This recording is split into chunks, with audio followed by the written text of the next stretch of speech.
Pemirsa, pelaku tindak pidana pembegalan terhadap pengemudi ojek online dengan modus mencegat akhirnya tertangkap.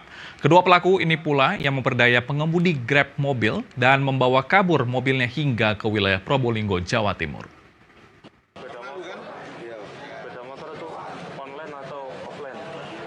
Inilah sosok dua pelaku tindak pidana yang menyasar kalangan pengemudi ojek online.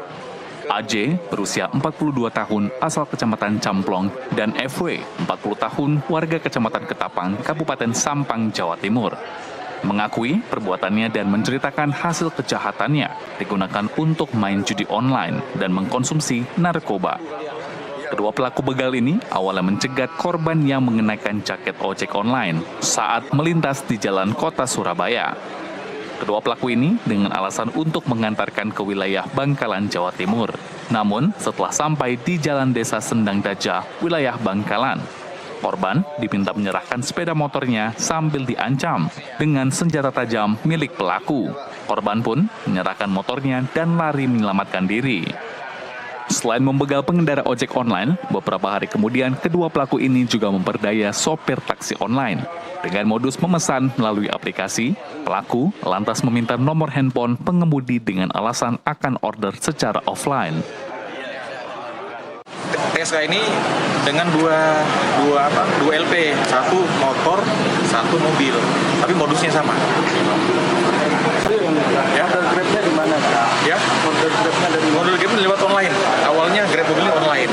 Ketika sudah ada komunikasi, besoknya tersangka ini mengajak bertemu secara offline. Setelah bertemu, diajaklah ke Bangkalan. Berangkatnya dari Surabaya, terus ke Bangkalan. Nah, setelah dari Bangkalan itu, akhirnya saya nggak tahu, begitu tahu lokasi karena gelap. Terus akhirnya berhenti di suatu tempat di rumahnya temennya. Akhirnya dia bilang ke saya kalau saya mau bayar orderan itu. Tapi ternyata saya tunggu-tunggu nggak datang-datang. Kedua pelaku akan dijerat dengan pasal berlapis, yakni pasal 365 KUHP tentang pencurian dengan kekerasan, ancaman hukuman paling lama 9 tahun penjara, dan pasal 378 KUHP dan atau pasal 372 KUHP tentang tindak pidana penipuan atau penggelapan mobil. Dari Bangkalan, Jawa Timur, Ahsanul Ahsan, jurnalis NTV, melaporkan.